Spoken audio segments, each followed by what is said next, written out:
News 18ಗೆ ಸ್ವಾಗತ. ನಾನು ಶ್ರುತಿರಾಜ್.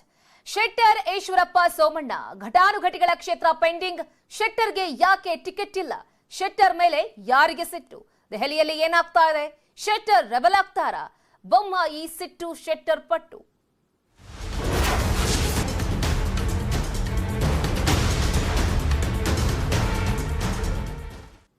ಮಾಜಿ ಸಿಎಂ ಪ್ರಭಾವಿ ನಾಯಕರಿಗೆ ಈ ಬಾರಿ ಟಿಕೆಟ್ ಇಲ್ಲ. ಟಿಕೆಟ್ ಪಡೆಯೋದಕ್ಕೆ ಜಗದೀಶ್ ಶೆಟ್ಟರ್ ಅವರು ಹರಸಾಹಸವನ್ನ ಮಾಡ್ತಾ ಇದ್ದಾರೆ.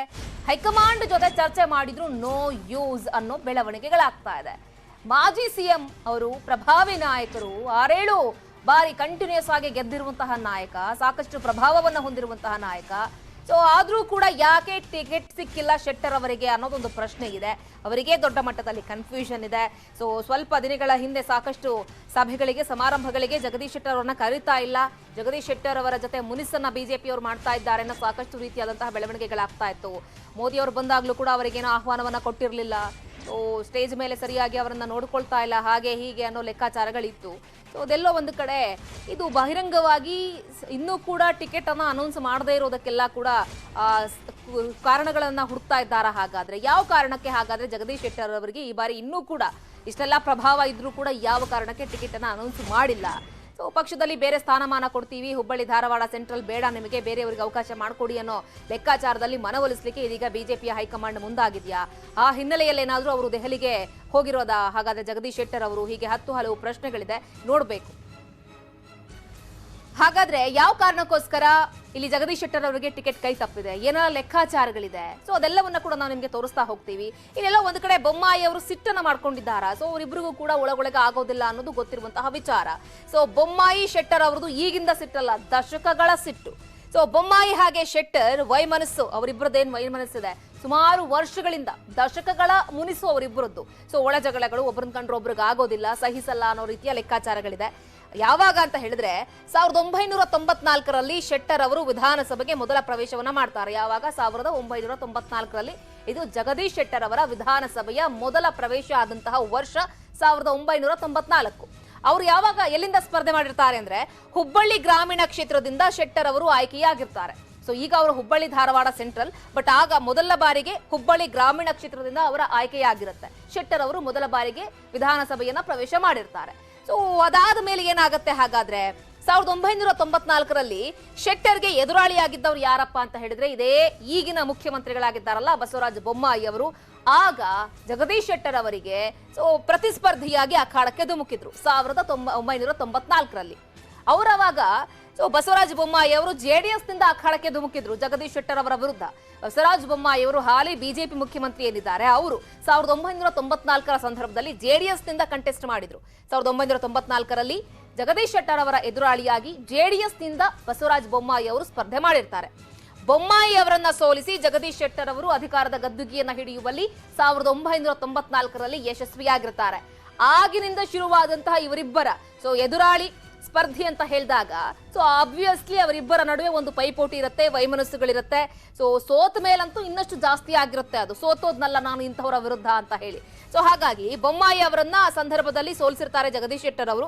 94ರಿಂದ ಈವರೆಗೂ ಕೂಡ ಸೋಲಿಲ್ಲದ ಸರದಾರ ಅನ್ನೋ ಒಂದು ಪಟ್ಟಿಯನ್ನ, ಒಂದು ಕಿರೀಟವನ್ನ ಜಗದೀಶ್ ಶೆಟ್ಟರ್ ಅವರು ತಮ್ಮ ಮುಡಿಗೆ ಸಿಕ್ಕಾಕೊಂಡು ಓಡಾಡ್ತಾ ಇದ್ದಾರೆ. ಯಾಕಂದ್ರೆ ಕಂಟಿನ್ಯೂಸ್ ಆಗಿ ಬ್ಯಾಕ್ ಟು ಬ್ಯಾಕ್ ಗೆಲ್ತಾ ಹೋಗ್ತಾರೆ ಆ ಭಾಗದಲ್ಲಿ.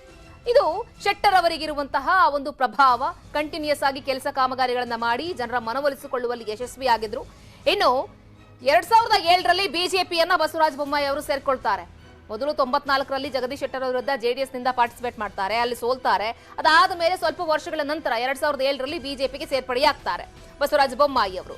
ಜೆಡಿಎಸ್ ನಿಂದ ಬಿಜೆಪಿ ಸೇರಿದಂತಹ ಬಸವರಾಜ ಬೊಮ್ಮಾಯಿ ಅವರು ಯಾಕಂದ್ರೆ ಎದುರಾಳಿ ಅಂತ ಹೇಳಿದಾಗ ಅವ್ರ ಪಕ್ಷಕ್ಕೆ ವಾಪಸ್ ತಮ್ಮ ಪಕ್ಷಕ್ಕೆ ಬಂದ್ರೂ ಕೂಡ ಅದೊಂದು ವೈಮನಸ್ಸು, ಒಳಬೇಗುದಿಗಳು, ಅವತ್ತು ನನ್ನ ವಿರುದ್ಧ ಸ್ಪರ್ಧೆ ಮಾಡಿದ್ರು ಅಥವಾ ನಾನು ಗೆದ್ದಿದ್ದೆ ಅವ್ರ ವಿರುದ್ಧ, ನಾನು ಸೋತಿದ್ದೆ ಅನ್ನೋದೊಂದು ಇರುತ್ತಲ್ಲ, ಆ ಮನಸ್ಸಿನಲ್ಲಿ ಆ ವಿಚಾರಧಾರೆಗಳು ಹಂಗೆ ಇರುತ್ತೆ. ಜೆಡಿಎಸ್ ನಿಂದ ಬಿಜೆಪಿಯನ್ನ ಬಸವರಾಜ ಬೊಮ್ಮಾಯಿ ಅವರು ಆನಂತರ ಸೇರ್ಕೊಳ್ತಾರೆ 2007ರಲ್ಲಿ. ಅದಾದ ಮೇಲೆ ಈಗ ಸದ್ಯಕ್ಕೆ ಹಾಲಿ ಮುಖ್ಯಮಂತ್ರಿಗಳಾಗಿರೋದು ನಿಮಗೆ ಗೊತ್ತಿರುವಂತಹ ವಿಚಾರ. ಈ ವೇಳೆ ಶೆಟ್ಟರ್ ಹಾಗೆ ಬೊಮ್ಮಾಯಿ ನಡುವೆ ಅಲಿಖಿತ ಒಪ್ಪಂದ ಆಗಿರುತ್ತೆ. ಸುಮ್ಮನೆ ಇಬ್ರು ಒಂದೇ ಪಕ್ಷದಲ್ಲಿದ್ದೀವಿ, ಅವಾಗೇನೋ ನೀವು ಬೇರೆ ಪಕ್ಷದಲ್ಲಿದ್ರಿ, ಈಗ ಒಂದೇ ಪಕ್ಷದಲ್ಲಿದ್ದೀವಿ, ಬೇಡ. ಅಲಿಖಿತ ಒಪ್ಪಂದ, ಮಾತುಕತೆ ನಡೆಸೋದ್ರ ಮುಖಾಂತರ ಅವರವರೇ ಒಂದೊಂದು ಕ್ಷೇತ್ರಗಳನ್ನ ಡಿಸೈಡ್ ಮಾಡ್ಕೊಂಡ್ಬಿಡ್ತಾರೆ. ಹುಬ್ಬಳ್ಳಿ ಧಾರವಾಡ ವಿಚಾರದಲ್ಲಿ ಮೂಗ್ ತೋರಿಸಬೇಡಿ ನೀವು ಅಂತ ಹೇಳಿ ಮಾತುಕತೆ ಆಗುತ್ತೆ. ಯಾರ ನಡುವೆ? ಜಗದೀಶ್ ಶೆಟ್ಟರ್ ಹಾಗೆ ಇಲ್ಲಿ ಬಸವರಾಜ ಬೊಮ್ಮಾಯಿ ಅವರ ನಡುವೆ ಆಗ್ಲೇ 2007ರಲ್ಲೇ ಒಂದು ಮಾತುಕತೆ ಆಗುತ್ತೆ. ಸೊ ನಿನ್ನ ವಿಚಾರಕ್ಕೆ ನಾನು ಬರೋದಿಲ್ಲ, ನನ್ನ ವಿಚಾರಕ್ಕೆ ನೀನು ಬರೋದು ಬೇಡ, ಕ್ಷೇತ್ರವಾರು ವಿಚಾರದಲ್ಲೂ ಕೂಡ ಹಂಗೆ, ನೀನು ಬೇರೆ ಕ್ಷೇತ್ರ ನಾನು ಬೇರೆ ಕ್ಷೇತ್ರ, ಬಿಜೆಪಿಯಿಂದಲೇ ಇರೋಣ ಅಂತ ಹೇಳಿ ಇದೇ ಕಾರಣಕ್ಕೆ ಹುಬ್ಬಳ್ಳಿಯನ್ನ ತೊರೆದು ಬೊಮ್ಮಾಯಿ ಅವರು ಶಿಗ್ಗಾವಿಗೆ ಶಿಫ್ಟ್ ಆಗ್ತಾರೆ. ಸೊ ಶಿಗ್ಗಾವಿಯಿಂದಲೇ ಈಗ ಅವರು ಕಂಟೆಸ್ಟ್ ಮಾಡ್ಕೊಂಡು ಬರ್ತಾ ಇದ್ದಾರೆ ಬಸವರಾಜ ಬೊಮ್ಮಾಯಿ ಅವರು. ಹುಬ್ಬಳ್ಳಿ ಧಾರವಾಡ ಸೆಂಟ್ರಲ್ ನಿಂದ ಜಗದೀಶ್ ಶೆಟ್ಟರ್ ಅವರು ನಿರಂತರವಾಗಿ ಗೆಲ್ತಾ ಬರ್ತಾರೆ.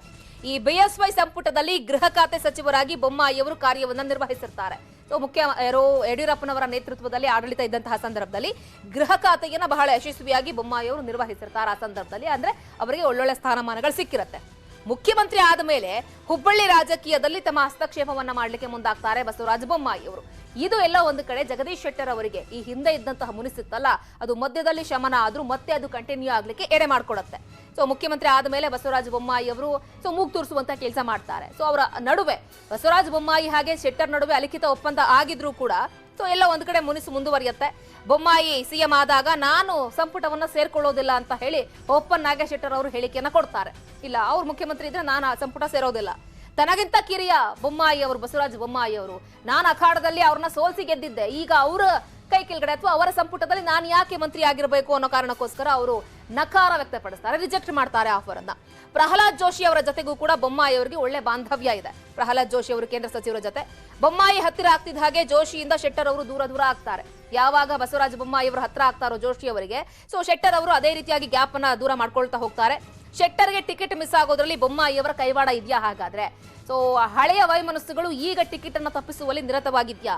ಜಾತಿ ವಿಚಾರದಲ್ಲೂ ಕೂಡ ಶೆಟ್ಟರ್ ಹಾಗೆ ಬೊಮ್ಮಾಯಿ ಅವರ ನಡುವೆ ಸಂಘರ್ಷಗಳು ನಡೀತಾಲೇ ಇದೆ. ಯಾವ ಕಾರಣಕ್ಕೆ ಅಂತ ಹೇಳಿದ್ರೆ, ಬೊಮ್ಮಾಯಿ ಅವರು ಸಾದರ ಲಿಂಗಾಯತ ಬಣದ ವ್ಯಕ್ತಿ ಅವರು ಬೊಮ್ಮಾಯಿ ಅವರು. ಸೊ ಸಾದರ ಲಿಂಗಾಯತ ಬಣದಿಂದ ಕಾಣಿಸ್ಕೊಂಡಿರೋರು.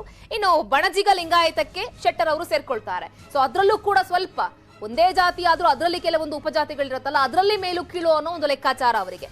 ಸೊ ಹಾಗಾಗಿ ಇಲ್ಲಿ ಶೆಟ್ಟರ್ ಹಾಗೆ ಬೊಮ್ಮಾಯಿ ಅವರ ನಡುವೆ ಕೆಲವೊಂದಿಷ್ಟು ವಿಚಾರಗಳು ಹರಿದಾಡ್ತಾ ಇರುತ್ತೆ. ಬೊಮ್ಮಾಯಿ ಅವರು ತಮ್ಮದೇ ಸಮುದಾಯದ ಕೆಳಜಾತಿಯವರು ಅನ್ನೋ ಒಂದು ಭಾವನೆಯನ್ನ ಹೊಂದಿರ್ತಾರೆ. ಸೊ ಯಾರು? ಶೆಟ್ಟರ್ ಅವರು. ನನಗಿಂತ ಕೆಳಜಾತಿ ಇವ್ರದು, ಈ ಪಂಗಡಗಳು ಉಪಜಾತಿಗಳಿರುತ್ತಲ್ಲ ಅದರಲ್ಲೂ ಮನಸ್ಸು ನೋಡಿ. ಮತ್ತೊಂದು ಕಡೆ ಪ್ರಮುಖ ವಿಚಾರ ಏನಪ್ಪಾ ಅಂತ ಹೇಳಿದ್ರೆ, ಜಗದೀಶ್ ಶೆಟ್ಟರ್ ಅವರು ತಮ್ಮ ಸಹೋದರ ಪ್ರದೀಪ್ ಶೆಟ್ಟರ್ ಅವರ ಮುಂದಿನ ಭವಿಷ್ಯಕ್ಕಾಗಿ ಹಾಗಾದ್ರೆ ಈಗ ಸದ್ಯಕ್ಕೆ ಹೊಂದಾಣಿಕೆ ಮಾಡ್ಕೊಳ್ಬೇಕಾಗಿರುವಂತದ್ದು ಅನಿವಾರ್ಯನಾ ಅನ್ನೋದು ಒಂದು ಲೆಕ್ಕಾಚಾರ ಇದೆ.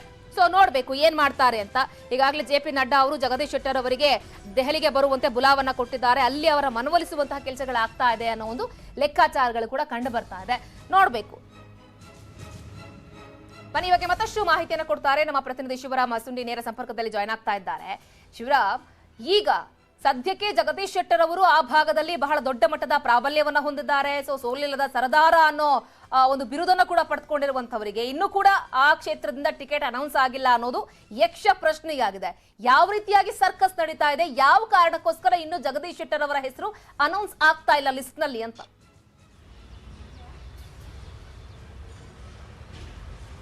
ಶ್ರುತಿ, ಒಂದು ಏನಂದ್ರೆ, ಏನು ದೆಹಲಿಗೆ ಬುಲಾವ್ ಬಂದಿತ್ತು ತಕ್ಷಣನೇ ನಿನ್ನೆ ದೆಹಲಿಗೆ ಹೋಗಿದ್ರು ಜಗದೀಶ್ ಶೆಟ್ಟರ್ ಅವರು. ದೆಹಲಿಗೆ ಹೋದ ನಂತರವೂ ಸಹ ಯಾವುದೇ ರೀತಿಯ ಒಂದು ಸಕಾರಾತ್ಮಕ ಬೆಳವಣಿಗೆ ನಡೆದಿಲ್ಲ ಅನ್ನೋ ಒಂದು ಮಾತು ಕೇಳಿ ಬರ್ತಾ ಇದೆ. ಅದರಲ್ಲೂ ಮುಖ್ಯವಾಗಿ JP ನಡ್ಡಾ ಕ್ಲಿಯರ್ ಕಟ್ ಹೇಳಿದ್ದಾರೆ, ಅಂದ್ರೆ ನಿಮಗೆ ಟಿಕೆಟ್ ಕೊಡೋಕ್ಕಾಗಲ್ಲ, ಬೇರೆ ರೀತಿಯ ಒಂದು ನಿಮಗೆ ಸ್ಥಾನಮಾನ ಕೊಡ್ತೀವಿ ಅನ್ನೋ ಒಂದು ಮಾತನ್ನು ಹೇಳಿ ವಾಪಸ್ ಕಳಿಸಿದ್ರು ಅನ್ನೋ ಒಂದು ಮಾತಿದೆ. ಅದರ ಜೊತೆಗೆ ಪ್ರಹ್ಲಾದ್ ಜೋಶಿ ಇರ್ಬೋದು ಮತ್ತು ಕೇಂದ್ರ ಗೃಹ ಸಚಿವ ಅಮಿತ್ ಶಾ ಅವರನ್ನು ಸಹ ಶೆಟ್ಟರ್ ಅವರು ಭೇಟಿಯಾಗಿದ್ದಾರೆ. ಇದೆಲ್ಲವೂ ಆದ ನಂತರವೂ ಸಹ ಏನಂದ್ರೆ ಯಾವುದೇ ರೀತಿಯ ಒಂದು ಟಿಕೆಟ್ ಸಿಗುವಂತ ಭರವಸೆ ಸಿಕ್ಕಿಲ್ಲ. ಹೀಗಾಗಿ ಒಂದ್ ರೀತಿಯಲ್ಲಿ ನಿರಾಸೆಯಿಂದ ಶೆಟ್ಟರ್ ವಾಪಸ್ ಹೋಗುವಂತ ಸಾಧ್ಯತೆಗಳೇ ಹೆಚ್ಚಿದಾವೆ. ಯಾಕಂದ್ರೆ ನಿನ್ನೆ ರಾತ್ರಿನೇ 2ನೇ ಪಟ್ಟಿ ಸಹ ಬಿಡುಗಡೆ ಆಯಿತು. ಆ ಪಟ್ಟಿಯಲ್ಲೂ ಸಹ ಸೆಂಟ್ರಲ್ ಕ್ಷೇತ್ರದ ಟಿಕೆಟ್ ಯಾರಿಗೂ ಸಹ ಅನೌನ್ಸ್ಮೆಂಟ್ ಮಾಡಿಲ್ಲ. ಹಾಗಾಗಿ ಎಲ್ಲ ಒಂದ್ ಕಡೆ ಏನು ಶೆಟ್ಟರ್ ದೆಹಲಿಯಲ್ಲಿ ಇದ್ದಂತ ಸಂದರ್ಭದಲ್ಲಿ ಬಿಡುಗಡೆ ಆದಂತ ಪಟ್ಟಿಯಲ್ಲೇನೆ ಅವ್ರ ಹೆಸರಿಲ್ಲ ಅಂದಾಗ ಖಂಡಿತವಾಗಿಯೂ ಅವ್ರಿಗೆ ಟಿಕೆಟ್ ಕೊಡಲ್ಲ ಅನ್ನೋ ಒಂದು ಮಾತಿದೆ. ಇದೆಲ್ಲದಕ್ಕೂ ಏನಂದ್ರೆ, ಏನು ಜೋಶಿ ಜೊತೆಗಿನ ಮುನಿಸಿನ ಜೊತೆ CM ಬಸವರಾಜ ಬೊಮ್ಮಾಯಿ ಅವರೊಂದಿಗಿನ ಮುನಿಸು ಸಹ ಮುಳುವಾಯ್ತು ಅನ್ನೋ ಒಂದು ಮಾತು ಕೇಳಿ ಬರ್ತಾ ಇದೆ. ಯಾಕಂದ್ರೆ ಈ ಹಿಂದೆನೂ ಸಹ ಅಂದ್ರೆ ಅವ್ರ ತಂದೆ SR ಬೊಮ್ಮಾಯಿ ಅವರ ಕಾಲದಿಂದಲೂ ಸಹ ಒಂದು ಪ್ರತಿಸ್ಪರ್ಧಿ ಯಾರಂದ್ರೆ ಅದು ಜಗದೀಶ್ ಶೆಟ್ಟರ್. ಹಾಗಾಗಿ ಅವರ ವಿರುದ್ಧದ ಏನು ಧಾರವಾಡದ ರಾಜಕಾರಣದಲ್ಲಿ ಯಾವುದೇ ಕಾರಣಕ್ಕೂ ಕೈ ಹಾಕಬಾರ್ದು ಅನ್ನೋ ಒಂದು ಕಂಡೀಷನ್ ಮೇಲೆ ಬೊಮ್ಮಾಯಿ ಅವರನ್ನ ಸೇರ್ಪಡೆ ಮಾಡ್ಕೊಳ್ಳಲಾಗಿತ್ತು BJPಗೆ. ಹಾಗಾಗಿ ಅಲ್ಲಿಂದ ಆರಂಭಗೊಂಡಂತಹ ಶತ್ರುತ್ವ ಅದು ಮುಂದುವರೆದಿದೆ. ಒಳಗೊಳಗೆ ಕುದಿತಾ ಇದ್ದಂತಹ ಬೊಮ್ಮಾಯಿ ಅವರು ಈಗ ಟಿಕೆಟ್ ಕೈ ತಪ್ಪಿಸುವಲ್ಲಿ ಯಶಸ್ವಿಯಾಗಿದ್ದಾರೆ ಅನ್ನೋ ಒಂದು ಮಾತು ಶೆಟ್ಟರ್ ಆಪ್ತವಲಯದಲ್ಲಿ ಕೇಳಿ ಬರ್ತದೆ. ಹೀಗಾಗಿ ಎಲ್ಲ ಒಂದು ಕಡೆ ಬೊಮ್ಮಾಯಿ ಜೊತೆಗಿನ ಮುನಿಸು ಶೆಟ್ಟರ್ಗೆ ಈಗ ಮುಳುವಾಗಿದೆ ಅಂತ ಹೇಳ್ಬೋದು ಶ್ರುತಿ. ಓಕೆ ಶಿವರಾಮ್, ಥ್ಯಾಂಕ್ ಯು ತಮ್ಮೆಲ್ಲ ಕಂಪ್ಲೀಟ್ ಮಾಹಿತಿಗಾಗಿ. ಹಾವೇರಿಯಲ್ಲಿ ನೆಹರು ಓಲೇಕಾರ್ ಅವರಿಗೆ ಟಿಕೆಟ್ ಕೈತಪ್ಪಿದೆ. ಸಿಎಂ ಹಾಗೆ ಕಟೀಲ್ ವಿರುದ್ಧ ನೆಹರು ಓಲೇಕಾರ್ ಅವರು ಕಿಡಿಕಾರಿದ್ದಾರೆ. ಅವರಿಬ್ಬರು ಕೂಡ ಶಾಮೀಲಾಗ್ಬಿಟ್ಟು ನನಗೆ ಟಿಕೆಟ್ ಅನ್ನ ತಪ್ಪಿಸ್ಬಿಟ್ಟಿದ್ದಾರೆ ಅಂತ ಹೇಳಿ ದೊಡ್ಡ ಮಟ್ಟದಲ್ಲಿ ನೆಹರು ಓಲೇಕಾರ್ ಅವರು ಆಕ್ರೋಶವನ್ನು ವ್ಯಕ್ತಪಡಿಸಿದ್ದಾರೆ. ಹಾವೇರಿ ಭಾಗದಲ್ಲಿ ನೆಹರು ಓಲೇಕಾರ್ ಅವರು ಟಿಕೆಟ್ ಆಕಾಂಕ್ಷಿಯಾಗಿದ್ರು. ಇಲ್ಲಿ ಅವರಿಗೆ ಟಿಕೆಟ್ ಕೈ ತಪ್ಪಿದ್ದಕ್ಕೆ ಬಹಳ ದೊಡ್ಡ ಮಟ್ಟದ ಸಿಟ್ಟನ್ನ ವ್ಯಕ್ತಪಡಿಸ್ತಾ ಇದ್ದಾರೆ. ಬಿಜೆಪಿ ಪಕ್ಷಕ್ಕೆ ಬೊಮ್ಮಾಯಿ ಅವರೇ ಮೋಸ ಮಾಡಿದ್ದಾರೆ. ವೈಯಕ್ತಿಕ ಹಿತಾಸಕ್ತಿಗೆ 6 ಕ್ಷೇತ್ರಗಳನ್ನ ಬಲಿ ಕೊಟ್ಟಿದ್ದಾರೆ. ಬೊಮ್ಮಾಯಿ ಅವರಿಂದ ಬಿಜೆಪಿ ಅಶಿಸ್ತಿನ ಪಕ್ಷವಾಗಿದೆ ಅಂತ ಹೇಳಿ ನೆಹರು ಓಲೇಕಾರ್ ಮುಖ್ಯಮಂತ್ರಿಗಳ ವಿರುದ್ಧ ವಾಕ್ಪ್ರಹಾರವನ್ನ ನಡೆಸಿದ್ದಾರೆ.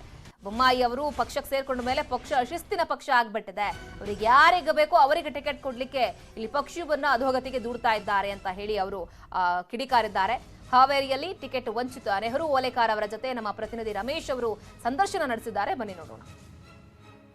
ಉತ್ತರ ಕರ್ನಾಟಕದ ಹೆಬ್ಬಾಗಿಲು ಆಗಿರುವಂತಹ ಏಲಕ್ಕಿನಾಡು ಹಾವೇರಿ ಒಂದು ಮೀಸಲು ಕ್ಷೇತ್ರಕ್ಕೆ ಬಿಜೆಪಿ ಅಭ್ಯರ್ಥಿ ಯಾರಾಗ್ತಾರೆ ಎಂಬ ಅನೇಕ ರೀತಿಯಲ್ಲಿ ಟೆನ್ಷನ್ ಇತ್ತು, ಕುತೂಹಲ ಇತ್ತು. ಇದಕ್ಕೆ ಈಗಾಗಲೇ ತೆರೆ ಬಿದ್ದಿರುವಂಥದ್ದು ಅಂದರೆ ಅಚ್ಚರಿಯಾಗಿರ್ತಕ್ಕಂಥ ಒಂದು ಕ್ಯಾಂಡಿಡೇಟನ್ನು ಈಗಾಗಲೇ ಆಯ್ಕೆಯಾಗಿದೆ. ಆದರೆ ಹಾಲಿ ಶಾಸಕ ನೆಹರು ಓಲೇಕಾರ್ ಅವರಿಗೆ ಟಿಕೆಟನ್ನು ಬಿಟ್ಟು ಬೇರೆ ಹೊಸ ಮುಖಕ್ಕೆ ಮನ್ನಣೆ ಹಾಕಿರುವಂಥದ್ದು.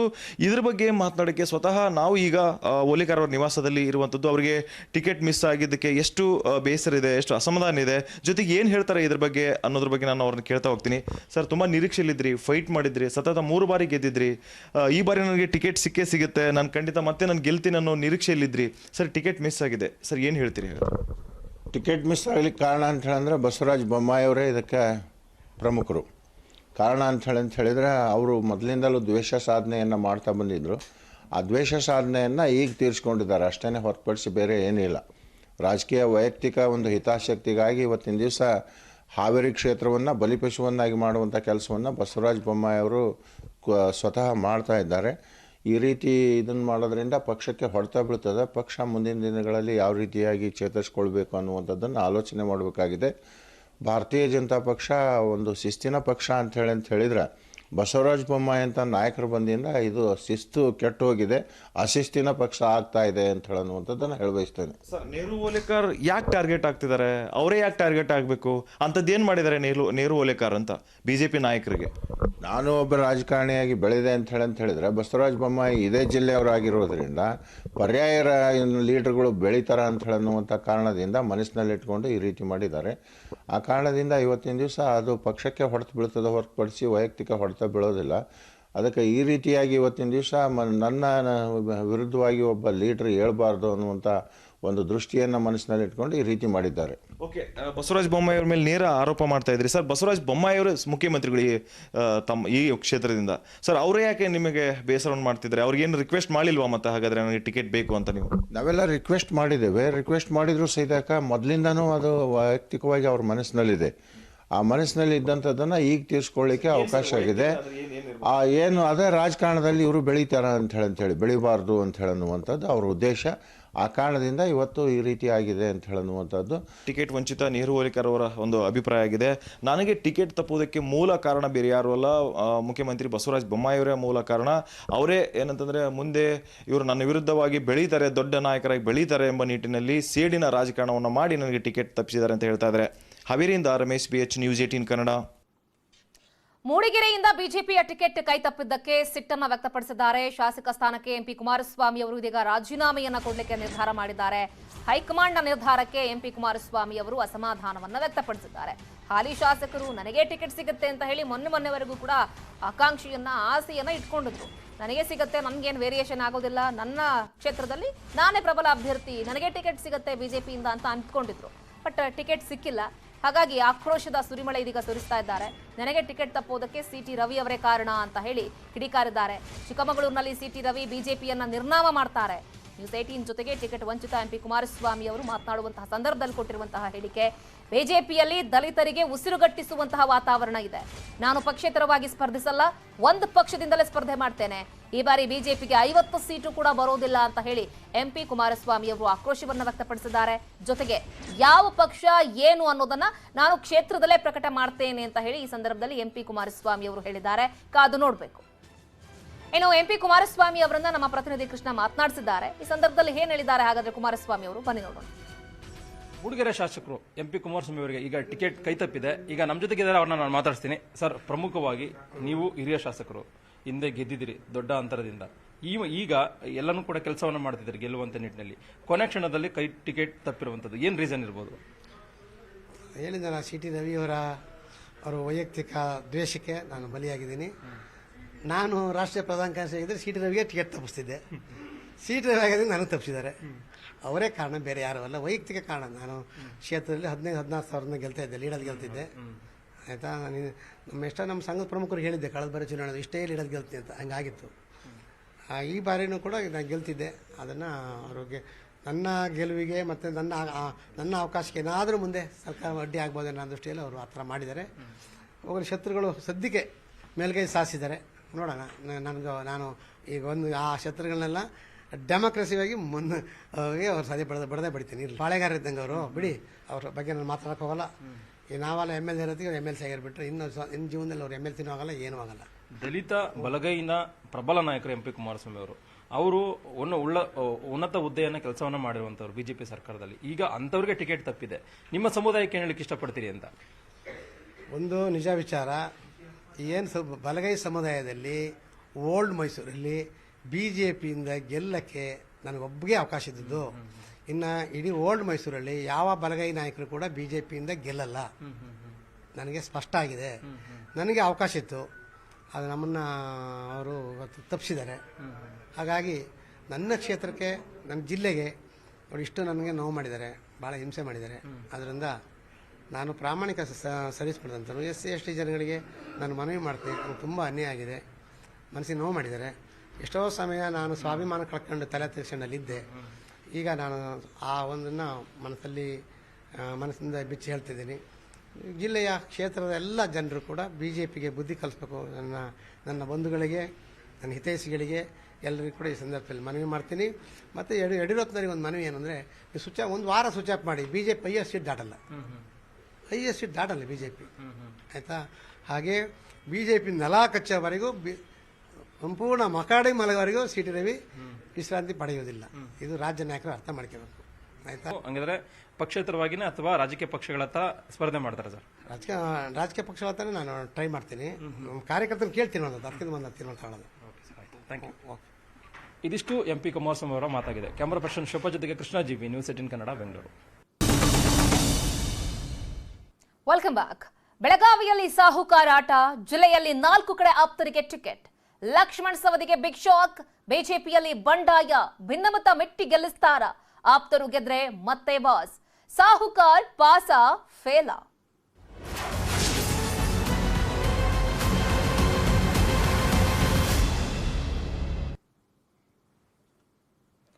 ಸಾಹುಕಾರ್ ಅವರ ರಾಜಕೀಯ ಶುರುವಾಗಿದೆ. ಆಪ್ತರಿಗೆ ಟಿಕೆಟ್ ಕೊಡಿಸಿದ್ರು, ಈಗ ಗೆಲ್ಲಿಸುವಂತಹ ಹೊಣೆಯನ್ನ, ಜವಾಬ್ದಾರಿಯನ್ನ ಹೊತ್ಕೊಂಡಿದ್ದಾರೆ.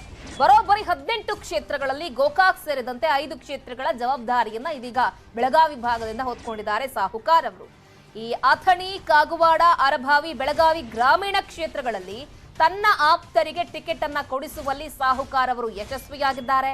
ಒಂದು ಕಡೆ ಲಕ್ಷ್ಮಣ ಸವದಿ ಅವರ ವಿರೋಧದ ನಡುವೆ ಕೂಡ ಸಾಹುಕಾರ್ ಅವರಿಗೆ ಬಿಜೆಪಿಯ ಹೈಕಮಾಂಡ್ ಬಹಳ ದೊಡ್ಡ ಮಟ್ಟದಲ್ಲೇ ಮನ್ನಣೆಯನ್ನ ಕೊಟ್ಟಿರೋದು ಗೊತ್ತಾಗ್ತಾ ಇದೆ. ಸೊ ಆಪ್ತರಿಗೆ ಟಿಕೆಟ್ ಕೊಡಿಸುವಲ್ಲಿ ಬೆಳಗಾವಿ ಭಾಗದಲ್ಲಿ ಪ್ರಮುಖವಾಗಿ ಲಕ್ಷ್ಮಣ್ ಸವದಿಯವರನ್ನ ಮೀರಿಸಿ ಇಲ್ಲಿ ಸಾಹುಕಾರ್ ಗೆದ್ದಿದ್ದಾರೆ.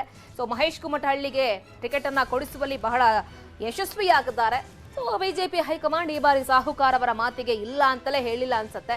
ಯಾಕಂದ್ರೆ ಬೆಳಗಾವಿ ವಿಚಾರದಲ್ಲಿ ನೋಡೋದಾದ್ರೆ 4 ಕ್ಷೇತ್ರಗಳಲ್ಲಿ ಸಾಹುಕಾರ್ ಅವರು ತಮ್ಮ ಆಪ್ತರಿಗೆ ಟಿಕೆಟ್ ಕೊಡಿಸುವಲ್ಲಿ ಯಶಸ್ವಿಯಾಗಿದ್ದಾರೆ. ಈಗಾಗಲೇ ರಾಜಕೀಯ ಗೇಮ್ ಅನ್ನು ಶುರು ಮಾಡಿದ್ದಾರೆ ರಮೇಶ್ ಜಾರಕಿಹೊಳಿ ಅವರು. ನೋಡಬೇಕು ಯಾವ ರೀತಿಯಾಗಿ ಗೆಲ್ಲಿಸುವಂತಹ ಜವಾಬ್ದಾರಿಯನ್ನ ಹೊತ್ಕೊಂಡಿದ್ದಾರೆ. ಇನ್ನು ಪ್ರಮುಖವಾಗಿ ಇಲ್ಲಿ ಸಾಹುಕಾರ್ ಅವರ ಯಾವ ರೀತಿಯಾಗಿ ಆಟಗಳು ಶುರುವಾಗಿದ್ದ, ಅವರು ಪಾಸ್ ಆಗಿದ್ದಾರಾ ಅಥವಾ ಫೇಲ್ ಆಗ್ತಾ ಇದ್ದಾರಾ, ಯಾವ ರೀತಿಯಾಗಿ ತನ್ನ ಪ್ರಭಾವವನ್ನ ಇಲ್ಲಿ ಬಿಜೆಪಿಯಲ್ಲಿ ತೋರಿಸ್ತಾ ಇದ್ದಾರೆ ಅದನ್ನ ಕೂಡ ನಾವು ನಿಮಗೆ ತೋರಿಸ್ತಾ ಹೋಗ್ತೀವಿ. ಸಾಹುಕಾರ್ ವರ್ಸಸ್ ಲಕ್ಷ್ಮೀ ಹೆಬ್ಬಾಳ್ಕರ್. ನಿಮಗೆ ಗೊತ್ತಿದೆ ರಮೇಶ್ ಜಾರಕಿಹೊಳಿ ಅವರು ವರ್ಸಸ್ ಲಕ್ಷ್ಮೀ ಹೆಬ್ಬಾಳ್ಕರ್ ಅವರನ್ನು ಟಫ್ ಫೈಟ್ ಇದೆ. ಪ್ರಮುಖವಾಗಿ ಅಥಣಿ, ಕಾಗವಾಡ, ಅರಭಾವಿ, ಬೆಳಗಾವಿ ಗ್ರಾಮೀಣ ಈ 4 ಕ್ಷೇತ್ರಗಳಲ್ಲಿ ರಮೇಶ್ ಜಾರಕಿಹೊಳಿ ಅವರು ತಮ್ಮ ಆಪ್ತರಿಗೆ ಟಿಕೆಟ್ ಕೊಡಿಸುವಲ್ಲಿ ಬಿಜೆಪಿ ಕಡೆಯಿಂದ ಯಶಸ್ವಿಯಾಗಿದ್ದಾರೆ. ಪ್ರಮುಖವಾಗಿ ಬೆಳಗಾವಿ ರೂರಲ್, ಲಕ್ಷ್ಮೀ ಹೆಬ್ಬಾಳ್ಕರ್ ಅವರ ಸ್ವಕ್ಷೇತ್ರ.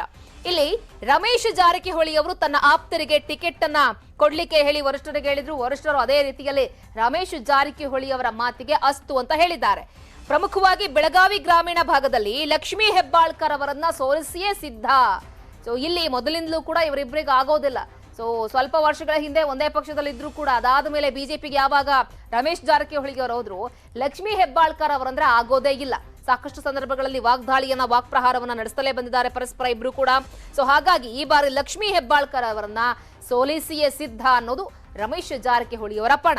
ತಮ್ಮ ಅತ್ಯಾಪ್ತ ನಾಗೇಶ್ ಮುನ್ನೋಳ್ಕರ್ ಅವರನ್ನ ಗೆಲ್ಲಿಸಬೇಕು ಅಂತ ಹೇಳಿ, ಯಾಕಂದ್ರೆ ಈಗ ಬೆಳಗಾವಿ ರೂರಲ್ ಇಂದ ಬಿಜೆಪಿ ಕಡೆಯಿಂದ ನಾಗೇಶ್ ಮುನ್ನೋಳ್ಕರ್ ಅವರನ್ನ ಗೆಲ್ಲಿಸಬೇಕು ಲಕ್ಷ್ಮೀ ಹೆಬ್ಬಾಳ್ಕರ್ ಅವರ ವಿರುದ್ಧ ಅನ್ನೋ ಪಣ ತೊಟ್ಟಿದ್ದಾರೆ ರಮೇಶ್ ಜಾರಕಿಹೊಳಿ ಅವರು. ಹಾಗಾಗಿ ಹೆಬ್ಬಾಳ್ಕರ್ ಅವರ ವಿರುದ್ಧ ಮರಾಠ ಅಸ್ತ್ರ ಪ್ರಯೋಗಕ್ಕೆ ಬಳಕೆ ಮಾಡಬೇಕು ಅಂತ ಹೇಳಿ ಸಾಹುಕಾರ್ ಅವರು ಇದೀಗ ತಂತ್ರವನ್ನ ಮಾಡಿರೋದು. ಕಾರಣ ಏನಪ್ಪಾ ಅಂತ ಹೇಳಿದ್ರೆ, ಸೊ ಈಗಾಗಲೇ ಶಿವಾಜಿ ಪ್ರತಿಮೆಯನ್ನ ಅನಾವರಣಗೊಳಿಸುವಂತಹ ಸಂದರ್ಭದಲ್ಲಿ ಎರಡೆರಡು ಸಲ ಮಾಡಿಸಿದ್ರು. ಒಂದು ಕಡೆ ಮುಖ್ಯಮಂತ್ರಿಗಳನ್ನ ಕರ್ಕೊಂಡು ಹೋಗಿ ರಮೇಶ್ ಜಾರಕಿಹೊಳಿ ಅವರು ಮಾಡಿಸಿದ್ರು. ಅದಾದ ಮೇಲೆ ಅದೇ ಪ್ರತಿಮೆಯನ್ನ ಮತ್ತೊಮ್ಮೆ ಲಕ್ಷ್ಮೀ ಹೆಬ್ಬಾಳ್ಕರ್ ಅವರು ಅನಾವರಣಗೊಳಿಸುವಂತಹ ಕೆಲಸವನ್ನ ಮಾಡಿದ್ರು. ಆ ಭಾಗದಲ್ಲಿ ಇವರಿಬ್ರು ಬದ್ಧ ವೈರಿಗಳು ಅನ್ನೋ ರೀತಿಯಲ್ಲಿ ಅವರ ಕಾರ್ಯಕರ್ತರುಗಳು ಕೂಡ ಇದ್ದಾರೆ. ಇನ್ನು ಕಾಂಗ್ರೆಸ್ನ ಹಲವಾರು ಮುಖಂಡರಿಗೆ ಈಗಾಗಲೇ ಜಾರಕಿಹೊಳಿ ಅವರು ಗಾಳ ಹಾಕಿದ್ದಾರೆ. ಸೊ ಬಹಳ ರಮೇಶ್ ಜಾರಕಿಹೊಳಿ ಅವರು ಬಿಜೆಪಿಯನ್ನ ಈ ಬಾರಿ ಗೆಲ್ಲಿಸಲೇಬೇಕು, ನಾನು ಹೇಳಿದವ್ರಿಗೆ ಟಿಕೆಟ್ ಕೊಡಿ, ಆ ಭಾಗದ ಜವಾಬ್ದಾರಿ ನನಗ್ ಬಿಡಿ ಅನ್ನೋ ಶಪಥವನ್ನ ಮಾಡಿದ್ದಾರೆ. ಹಾಗಾಗಿ ಹೈಕಮಾಂಡ್ ಕೂಡ ಅಸ್ತು ಹೊಂದಿದೆ. ಆ ನಿಟ್ಟಿನಲ್ಲಿ ರಮೇಶ್ ಜಾರಕಿಹೊಳಿ ಅವರು ಕಾಂಗ್ರೆಸ್ನಿಂದ ಸಾಕಷ್ಟು ಜನರನ್ನ ತರಬೇಕು ಅಂತ ಹೇಳಿ ಗಾಳ ಹಾಕ್ತಾ ಇದ್ದಾರೆ. ಟಿಕೆಟ್ ಸಿಗದೆ ಯಾರೆಲ್ಲ ರೆಬಲ್ ಆಗಿದ್ದಾರೆ ಬಿಜೆಪಿ ನಾಯಕರಿದ್ದಾರಲ್ಲ, ಅವರ ಮನವೊಲಿಸುವಂತಹ ಜವಾಬ್ದಾರಿ ಕೂಡ ಇದೀಗ ರಮೇಶ್ ಜಾರಕಿಹೊಳಿ ಅವರ ಹೆಗಲ ಮೇಲಿದೆ. ಯಾರೆಲ್ಲ ಬಿಜೆಪಿ ಮುಖಂಡರುಗಳು ಈಗಾಗಲೇ ಮುನ್ಸನ್ನ ತೋರಿಸ್ತಾ ಇದ್ದಾರಪ್ಪ ಅಂದ್ರೆ, ಸಂಜಯ್ ಪಾಟೀಲ್, ಧನಂಜಯ್ ಜಾಧವ್ ಅವರ ಮನವೊಲಿಸಲಿಕ್ಕೆ ಇದೀಗ ರಮೇಶ್ ಜಾರಕಿಹೊಳಿ ಅವರು ಕಸರತ್ತನ್ನು ನಡೆಸ್ತಾ ಇದ್ದಾರೆ. ಬೇಡ, ನಿಮಗೆ ಮುಂದಿನ ದಿನಗಳಲ್ಲಿ ಒಳ್ಳೆ ಸ್ಥಾನಮಾನವನ್ನು ಕೊಡಿಸ್ತೀವಿ, ಇಲ್ಲ ಒಳ್ಳೆ ಪಕ್ಷದಲ್ಲಿ ಒಂದೊಳ್ಳೆ ಉನ್ನತ ಸ್ಥಾನಮಾನಗಳಿಂದ ಕೊಡಿಸ್ತೀವಿ, ನೀವೆಲ್ಲೂ ಹೋಗಬೇಡಿ, ಮುಂದಿನ ದಿನಗಳಲ್ಲಿ ಅವಕಾಶ ಸಿಗುತ್ತೆ, ಹೀಗೆ ಹಲವಾರು ಮನವೊಲಿಸುವಂತಹ ಕೆಲಸಗಳನ್ನು ಕೂಡ ಮಾಡ್ತಾ ಇದ್ದಾರೆ. ಹಾಗಾದ್ರೆ ಇನ್ನು ಸಾಹುಕಾರ್ ವರ್ಸಸ್ ಸವದಿಯವರ ಕತೆ ಏನು? ಅಥಣಿಯಲ್ಲಿ ಪಟ್ಟು ಹಿಡಿದು ತನ್ನ ಆಪ್ತನಿಗೆ ಟಿಕೆಟ್ ಅನ್ನ ಕೊಡಿಸಿದ್ದಾರೆ ರಮೇಶ್ ಜಾರಕಿಹೊಳಿ ಅವರು. ಮಹೇಶ್ ಕುಮಟಹಳ್ಳಿ ಅವರಿಗೆ ಲಕ್ಷ್ಮಣ್ ಸವದಿಯನ್ನ ವಿರುದ್ಧ ಅವರನ್ನ ಎದುರಾಕೊಂಡು ಟಿಕೆಟ್ ಅನ್ನ ಕೊಡಿಸಿದ್ದಾರೆ. ಲಕ್ಷ್ಮಣ್ ಸವದಿಯನ್ನ ಬಿಟ್ಟು ಸಾಹುಕಾರ್ ಮಾತಿಗೆ ಇಲ್ಲಿ ಹೈಕಮಾಂಡ್ ಮಣೆ ಹಾಕಿದೆ. ಸೊ ಆ ಹಿನ್ನೆಲೆಯಲ್ಲೇ ಲಕ್ಷ್ಮಣ್ ಸವದಿ ಅವರು ಬಹಳ ನಿರೀಕ್ಷೆನ ಇಟ್ಕೊಂಡಿದ್ರು, ಬಟ್ ಪ್ರಾಬ್ಲಮ್ ಆಯ್ತು. ಅಥಣಿಯಲ್ಲಿ ಕುಮಟಹಳ್ಳಿಯನ್ನ ಗೆಲ್ಲಿಸಬೇಕು ಅಂತ ಹೇಳಿ ರಣತಂತ್ರವನ್ನ ಸಾಹುಕಾರ್ ಮಾಡಿದ್ದಾರೆ. ಸವದಿ ರೆಬಲ್ ಆಗಿರೋದ್ರಿಂದ ಲಿಂಗಾಯತ ಮತಗಳು ಛಿದ್ರ ಆಗುವಂತಹ ಸಾಧ್ಯತೆಗಳಿದೆ. ಸವದಿಗೆ ಟಿಕೆಟ್ ಮಿಸ್ ಆಗಿರೋದ್ರಿಂದ ಅನುಕಂಪದ ಅಲೆ ಆಗುವಂತಹ ಸಾಧ್ಯತೆ ಕೂಡ ಇದೆ. ಸೊ ಅಥಣಿಯಲ್ಲಿ ಪಟ್ಟನ್ನ ಹಿಡಿದು ಆಪ್ತನಿಗೆ ಟಿಕೆಟ್ ಅನ್ನ ಕೊಡಿಸುವಲ್ಲಿ ಸಾಹುಕಾರ ಯಶಸ್ವಿಯಾದ್ರು. ನೋಡ್ಬೇಕು ಮುಂದಿನ ದಿನಗಳಲ್ಲಿ ಏನಾಗುತ್ತೆ ಅಂತ ಹೇಳಿ. ಮತ್ತೊಂದು ಕಡೆಗೆ ಸಮುದಾಯ ಅನುಕಂಪ ಎಲ್ಲವನ್ನ ಕೂಡ ಮೀರಿ ಗೆಲ್ಲುವಂತಹ ಸವಾಲಿದೆ ಅವರಿಗೆ. ಆಪ್ತ ಮಹೇಶ್ ಕುಮಟಹಳ್ಳಿಯನ್ನ ಗೆಲ್ಲಿಸೋದು ದೊಡ್ಡ ಸವಾಲಾಗಿದೆ ರಮೇಶ್ ಜಾರಕಿಹೊಳಿ ಅವರಿಗೆ, ಲಕ್ಷ್ಮಣ್ ಸವದಿಯನ್ನ ಎದುರು ಹಾಕೊಂಡು. ಸೊ ಇನ್ನು ಸಾಹುಕಾರ್ಗೆ ಕಾಗವಾಡ ಯಾವ ರೀತಿಯಾಗಿ ಸವಾಲಾಗಬಹುದು ಅಂದ್ರೆ, ಕಾಗವಾಡದಲ್ಲಿ ಹಾಲಿ ಶಾಸಕ ಶ್ರೀಮಂತ ಪಾಟೀಲ್ ಅವರಿಗೆ ಸೊ ಟಿಕೆಟ್ ಇದೆ. 68 ವರ್ಷ ವಯಸ್ಸಾದ್ರೂ ಕೂಡ ವರಿಷ್ಠರ ಮನವೊಲಿಸಿ ಟಿಕೆಟ್ ಅನ್ನ ಕೊಡಿಸುವಲ್ಲಿ ಯಶಸ್ವಿಯಾಗಿದ್ದಾರೆ. ಇನ್ನು ಮರಾಠ ಮತಗಳ ಮೇಲೆ ಕಣ್ಣಿಟ್ಟು ಶ್ರೀಮಂತ್ ಪಾಟೀಲ್ ಅವರಿಗೆ ಮಣೆಯನ್ನ ಹಾಕಲಾಗಿದೆ ಹೈಕಮಾಂಡ್ ನಿಂದ. ಸೊ ಕಾಂಗ್ರೆಸ್ನಿಂದ ರಾಜು ಕಾಗೆ ಅವರು ಆ ಭಾಗದಲ್ಲಿ ಟಿಕೆಟ್ ತಗೊಂಡಿದ್ದಾರೆ. ಸೊ ಅವರಿಬ್ಬರ ನಡುವೆ ಟಫ್ ಫೈಟ್ ಇದೆ. ಲಿಂಗಾಯತ ಸಮುದಾಯದ ನಾಯಕರು ರಾಜು ಕಾಗೆ ಅವರು ಕಾಂಗ್ರೆಸ್ನಿಂದ ಸ್ಪರ್ಧೆ ಮಾಡ್ತಾ ಇದ್ದಾರೆ. ಸೊ ಹಾಗಾಗಿ ಅವರಿಬ್ಬರ ನಡುವೆ ನೆಕ್ ಟು ನೆಕ್ ಫೈಟ್ ಇರುತ್ತೆ. ಇನ್ನು ಕ್ಷೇತ್ರದಲ್ಲಿ ಲಿಂಗಾಯತ ಹಾಗೆ ಮರಾಠ ಮತಗಳೇ ಕಂಪ್ಲೀಟ್ ಆಗಿ ನಿರ್ಣಾಯಕ ಕಾಗವಾಡ ಭಾಗದಲ್ಲಿ. ಇನ್ ಜೊತೆಗೆ ಇಲ್ಲೂ ಕೂಡ ಟಫ್ ಫೈಟ್ ಇದೆ. ಆಪ್ತನನ್ನ ಗೆಲ್ಲಿಸಬೇಕು ಅನ್ನೋ ಸವಾಲಿದೆ, ನೋಡ್ಬೇಕು. ಬನ್ನಿ, ಇದೆಲ್ಲ ವಿಚಾರಗಳಿಗೆ ಸಂಬಂಧಪಟ್ಟ ಹಾಗೆ ನಮ್ಮ ಪ್ರತಿನಿಧಿ ಚಂದ್ರಕಾಂತ್ ಸುಗಂಧಿ ನೇರ ಸಂಪರ್ಕದಲ್ಲಿ ಜಾಯ್ನ್ ಆಗ್ತಾ ಇದ್ದಾರೆ. ಚಂದ್ರಕಾಂತ್ ಸುಗಂಧಿ, ಇಲ್ಲಿ ಸಾಹುಕಾರ್ ಅವರ ಪ್ರಭಾವ ಬಿಜೆಪಿಯ ಹೈಕಮಾಂಡ್ ಮೇಲೂ ಯಾವ ಮಟ್ಟಿಗೆ ಇದೆ ಅನ್ನೋದು ಗೊತ್ತಾಗ್ತಾ ಇದೆ. ತನ್ನ 4 ಜನ ಆಪ್ತರಿಗೆ ಟಿಕೆಟ್ ಕೊಡಿಸುವಲ್ಲಿ ಬೆಳಗಾವಿ ಭಾಗದಲ್ಲಿ ಸಾಹುಕಾರ್ ಯಶಸ್ವಿಯಾಗಿದ್ದಾರೆ. ಸೊ ಅವರ ಹಿಡಿತ ಹೆಂಗಿದೆ ಹಾಗಾದ್ರೆ?